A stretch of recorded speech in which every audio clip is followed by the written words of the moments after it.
News पर आप सभी का बहुत बहुत स्वागत है। हम इस बार इस्माइलाबाद बस स्टैंड पर पहुंचे हैं, जहां नशे के खिलाफ एक मोर्चा निकाला जा रहा है। आइए हम कुछ खास लोगों से बातचीत करते हैं कि ये मोर्चा कब से और कैसे निकाला जा रहा है। नमस्कार सर जी। सर, अब किस चीज़ का मोर्चा निकाल रहे हैं आप नशे के खिलाफ? क्या हासिल करना चाहते हैं आप? मतलब जो हरियाणा में, पंजाब में आल नशा फैला हुआ है, उसको कैसे रोकेंगे और कहाँ तक आपकी?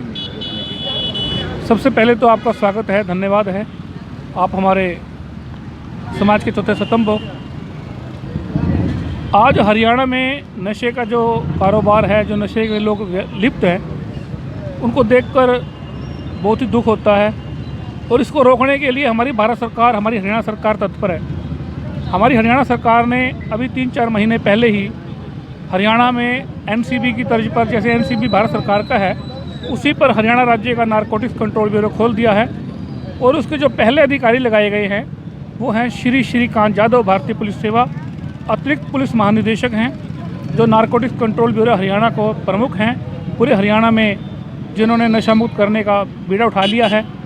और आपको बता देना चाहता हूं कि जो हमारे अधिकारी श्रीकांत यादव साहब हैं, इन्होंने 1999 में, जब ये फतेहाबाद के पुलिस अधीक्षक हुआ करते थे, वहाँ से नशे के जो कारोबार को रोकने के लिए पहला कदम उठाया था, प्रयास किया था। इन्होंने एक और तो पुलिस के माध्यम से, अपने बल के माध्यम से जो इसका व्यापार किया करते थे, उनको पकड़ कर सलाखों के पीछे भेजा।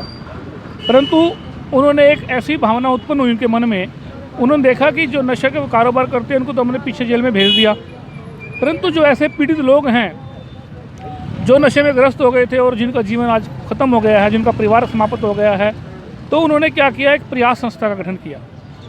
1999 में फतेहाबाद से उन्होंने प्रयास संस्था का गठन किया। प्रयास संस्था के माध्यम से उन्होंने समाज के लोगों को जोड़ा, सामाजिक संगठनों को जोड़ा, संस्थाओं को जोड़ा, शिक्षकों को जोड़ा, अध्यापकों को जोड़ा और जो चिकित्सक थे उनको जोड़ा, और उनको जोड़ करके लोगों में जागरूकता लाए कि वो नशा ना करें। और जो नशे में ग्रस्त लोग थे उनको नशे में रोकने के लिए उन्होंने सहायता प्रदान की, आर्थिक सहायता दी उनको, उनका इलाज करवाया, उनको दवा दिलाई, उनको औषधि दिलाई। इस प्रकार से फतेहाबाद में हज़ारों लोग घर बस गए थे। और आज दोबारा से उन्होंने पूरे हरियाणा में प्रयास संस्था के माध्यम से ये संदेश देना शुरू आरंभ कर दिया है कि नशा एक बुराई, जीवन की सच्चाई, हम सब की एक ही मांग, बंद करो भूखी और भांग, नशा छोड़ो आगे बढ़ो। तो इस प्रकार से हमने पूरे हरियाणा प्रांत में ये रैलियां निकालनी शुरू करी है, लोगों को जगाने का कार्य कर रहे हैं। और हम अपने, जैसे इस्माइलाबाद में हमारे नशा मुक्ति केंद्र के विकास सिंह जी खड़े हैं, इनका हम सहयोग लेंगे। ये बड़ी सेवा कर रहे हैं पहले से ही। इनका सहयोग लेकर के जो लोग नशे में पीड़ित हैं उनका उपचार कराएंगे, उनका पूरा देखभाल की जाएगी। इस प्रकार से हमारा अभियान चलेगा। हमारे पूरे कुरुक्षेत्र में ही नहीं, पूरे हरियाणा में हमारा कार्य चल रहा है। सर, आपको क्या लगता है कि जो नशा के कारोबारी और जो नशा करते हैं, इस रैली का उन पर कोई असर पड़ेगा? बिल्कुल पड़ेगा। वो कहते हैं ना, अगर कोई रस्सी लेकर पत्थर पे घिसना शुरू कर दे तो धीरे धीरे उस पत्थर पे भी रस्सी का जो है प्रभाव दिखाई देगा आपको, उस पर निशान पड़ जाते हैं। तो मानव जो है, मानव की जो प्रकृति है वो बड़ी सरल है। वो जैसे जो सरलता के कारण, जिस सरलता से उसने नशे को ग्रहण कर लिया है, उसी सरलता से वो नशे को छोड़ भी देगा। इस बात का हमें पूरा वो है, अपना संकल्प है, निश्चय है। हम ऐसे लोगों को नशा छुड़वाने के लिए अपने सामाजिक संस्थाओं के माध्यम से, पुलिस के माध्यम से जो है पूरा काम करेंगे और इस अभियान को सफल करके रहेंगे। लो जी, हमारी अशोक कुमार जी से बात हुई है, जैसे कि उन्होंने बताया नशे की खेप के बारे में।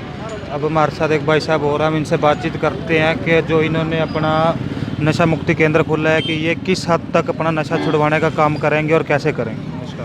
पहले तो मैं हम सब की तरफ से लक्ष्य न्यूज़ वालों का धन्यवाद करता हूं, जो समय समय पर रहकर जनता की समस्याओं को सरकार तक पहुंचाते हैं। दूसरी बात यह है कि जो केंद्र सरकार द्वारा, मोदी जी द्वारा भारत नशा मुक्ति अभियान चलाया गया है, उसके अंतर्गत आज हमने ये रैली निकाली है। हमारे पूरे भारतवर्ष के अंदर 272 ज़िले घोषित किए गए हैं जो नशे से ग्रस्त हैं, जिनमें कुरुक्षेत्र ज़िले का भी नाम है। और कुरुक्षेत्र ज़िले का नाम है सबसे ऊपर की नशे के लोग नशे के व्यापार में पड़ रहे हैं, नशे की लत में पड़ रहे हैं, जिसके अंतर्गत जो हमारे जिला अधिकारी हैं सोशल जस्टिस के, मैडम सुरजीत कौर, उन्होंने ये अभियान चलाया है। उन्होंने कुरुक्षेत्र के अंदर एक मीटिंग करके एक टीम बनाई है और आज उसी टीम के अंतर्गत हमने प्रयास संस्था, जिनके अध्यक्ष हैं ये डॉक्टर अशोक वर्मा जी, और मैं विकास नशा मुक्ति केंद्र इस्माइलाबाद का इंचार्ज, हमने मिलकर जो है ना नशे के खिलाफ रैली निकाली है ताकि हम लोगों को ज़्यादा से ज़्यादा जागरूक कर सकें कि नशे को छोड़ो और आगे बढ़ो, क्योंकि नशा एक ऐसी बुराई है जो हमारे आने वाली पीढ़ी को अंदर ही अंदर खोखला करता जा रहा है। पहले हमारे जो युवा पीढ़ी होती थी वो या तो बॉर्डरों पे मिलते थे या वो पुलिस महकमे में जाते थे, बड़े बड़े डॉक्टर इंजीनियर बनते थे, लेकिन आज के टाइम में जो हमारा युवा वर्ग जो है वो नशे की चपेट में आ गया और नशा उनको दिमाग की तरह अंदर से अंदर खोखला करता जा रहा है। अगर अब भी इस नशे के जाल के ऊपर हमने अगर कंट्रोल ना किया, इसको रोका ना गया, अपना युवा पीढ़ी को अगर नशे से बाहर ना किया गया, तो आने वाले टाइम में बॉर्डरों पर खड़े करने के लिए हमारे पास सैनिक नहीं रहेंगे, क्योंकि नशा जो है अंदर अंदर हमारी युवा पीढ़ी को खोखला कर देगा। आज हमने प्रयास संस्था और विकास नशा मुक्ति केंद्र की तरफ से ये रैली का आयोजन किया। इस रैली के आयोजन के माध्यम से हम जनता को एक संदेश देना चाहते हैं कि हमारी जो युवा पीढ़ी है वो नशे को छोड़े और समाज के कंधे से कंधा मिला के आगे करे। धन्यवाद। सर, आपको क्या लगता है कि जो आपने ये नशा मुक्ति केंद्र खोला, नशा मुक्ति केंद्र के लिए अपना रैलियाँ वगैरह निकाल रहे हैं, तो जो आप हमारे पीढ़ी आगे की आने वाली पीढ़ी, छोटे छोटे बच्चे जो अजीब तरह के नशे करते हैं, जैसे फ्लूड हो गया और भी कई तरह के नशे करते हैं, तो उन पर क्या इस रैली का प्रभाव पड़ेगा? और आपका मतलब कि जो आगे हमारी पीढ़ी आ रही है, जो छोटे छोटे बच्चे हैं, उनके लिए आप क्या कुछ कर रहे हैं आगे? उसके लिए हमारी तरफ से हम जितना ज़्यादा से ज़्यादा हो सके लोगों को अवेयर कर रहे हैं। बच्चों को परिवार में जाके, स्कूलों में, कॉलेजों में, टैक्सी स्टैंडों में, गली गली जाके लोगों को हम अवेयर करवा रहे हैं। और दूसरा, जो डिमांड सप्लाई है, जो लोग सप्लाई कर रहे हैं, लोगों को दलदल में डाल रहे हैं, उनके लिए हमारे डॉक्टर अशोक वर्मा जी है जो नारकोटिक ब्यूरो के उप निरीक्षक है, जो समय समय पर जो है ना गुप्त सूचना इनको दी जाती है और उसके आधार पर ये छापामारी करके उन लोगों को पकड़ते हैं और अंदर करते हैं, ताकि ये नशे का जो जाल है हमारा ख़त्म हो सके। लो जी, जैसा कि इनसे हमारी बातचीत हुई है कि नशे के खिलाफ़ ये क्या कुछ कर रहे हैं, और जैसे ही इनको नशे की खेप के बारे में पता चलता है और ये अपनी रेड वगैरह डाल रहे हैं, आइए हम इनसे बातचीत करते हैं, ये नशे के केंद्र के बारे में क्या कुछ कहना चाहते हैं। क्या नाम है जी अपना? मेरा नाम महंत जगन्नाथपुरी मार्कंडेश्वर, अखिल भारतीय मार्कंडेश्वर जन सेवा ट्रस्ट ठसका मीरा जी। आज जो कि सक्षम द्वारा हमारे मध्य में अशोक वर्मा जी है, इन्होंने जो यहाँ प्रयास किया नशे के खिलाफ़, जो यहाँ रैली निकाली, जिसमें बहुत छोटे छोटे बच्चे, महिलाएं, अधिकतर लोगों ने भाग लिया।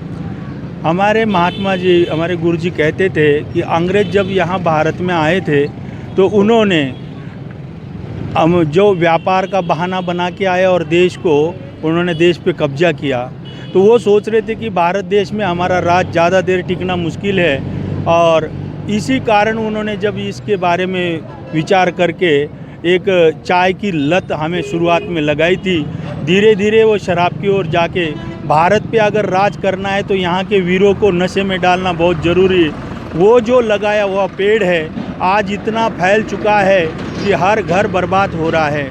आज हरियाणा में जहाँ दही दूध का खाना होता था, वहाँ वो लोग सुबह इतने आदी हो चुके हैं कि उनका जीवन जीना भी मुश्किल हो रहा है। आज अगर समाज में ये जागरूकता का अभियान घर घर तक नहीं पहुँचेगा तो हम लोग आगे का सपना देख नहीं सकते।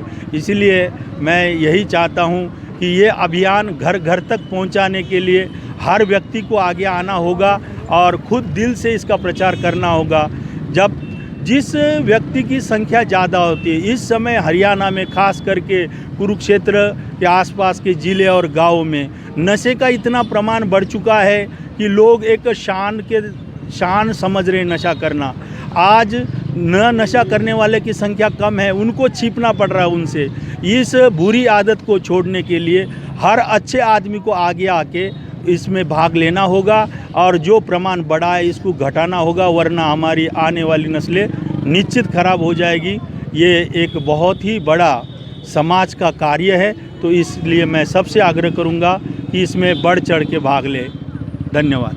तो जी, जैसे कि हमारी मन जी से बातचीत हुई है नशे के बारे में, हमारे साथ हरदेव आंडा जी ਅਸੀਂ ਇਹਨਾਂ ਨਾਲ ਗੱਲਬਾਤ ਕਰਨੇ ਆ ਕਿ ਇਹ ਨਸ਼ੇ ਦੀ ਖੇਪ ਦੇ ਬਾਰੇ ਕੀ ਕਹਿਣਾ ਚਾਹੁੰਦੇ, ਨਸ਼ੇ ਤੋਂ ਕਿਵੇਂ ਦੂਰ ਰੱਖਿਆ ਜਾਵੇ ਤੇ ਜਿਹੜੇ ਨਸ਼ੇ ਦੀ ਖੇਪ ਵਾਲੇ ਉਹਨਾਂ ਦਾ ਕਿਵੇਂ ਸ਼ਿਕੰਜਾ ਕੱਸਿਆ ਜਾਵੇ। पहले तो मैं आपके न्यूज़ चैनल का बहुत बहुत धन्यवाद करता हूं और आपके न्यूज़ चैनल के माध्यम से मैं युवाओं को ये संदेश देना चाहता हूं कि युवा नशे को त्याग कर जीवन में बहुत कुछ आगे, खेल के माध्यम से हम आगे जीवन को लेकर जा सकते हैं। नशा एक बहुत बुराई है जो दीमक की तरह शरीर को अंदर से खोखला कर देती है। तो नशा करने वाले युवक की ना तो समाज में कोई इज्जत होती है, किसी प्रकार की कोई उसकी इज्जत नहीं करता। तो मैं यही संदेश देना चाहता हूँ मेरे युवा साथियों को कि वो इस मुहिम से जुड़े, नशा छोड़कर और इस अभियान का हिस्सा बने, ताकि हम इस देश को, इस प्रदेश को नशा मुक्त कर सकें। धन्यवाद। ਲੋ ਜੀ, ਜਿੱਦਾਂ ਕਿ ਆਪਣੀ ਸਾਰਿਆਂ ਨਾਲ ਗੱਲਬਾਤ ਹੋਈ ਹੈ, ਸਾਰੇ ਨਸ਼ੇ ਦੇ ਖੇਪ ਦੇ ਬਾਰੇ ਦੱਸਿਆ ਹੈ ਕਿ ਆਪਾਂ ਕਿੱਦਾਂ ਨਵੀਂ ਆਉਣ ਵਾਲੀ ਪੀੜ੍ਹੀ ਨੂੰ ਆਪਾਂ ਕਿੱਦਾਂ ਨਸ਼ੇ ਤੋਂ ਦੂਰ ਰੱਖਣਾ, ਕਿੱਦਾਂ ਨਸ਼ੇ ਦੇ ਖੇਪ ਵੇਚਣ ਵਾਲਿਆਂ ਨੂੰ ਆਪਾਂ ਕਰਨਾ। ਵੀਡੀਓ ਨੂੰ ਜ਼ਿਆਦਾ ਤੋਂ ਜ਼ਿਆਦਾ ਸ਼ੇਅਰ ਕਰੋ, ਇਸ ਚੈਨਲ ਨੂੰ ਸਬਸਕ੍ਰਾਈਬ ਕਰੋ। ਮੈਂ ਸਾਹਿਲ ਲੋਜਾ, ਕੈਮਰਾ ਵੂਮੈਨ ਜੀਤੂ ਔਰ ਮਹਿਕ ਦੇ ਨਾਲ।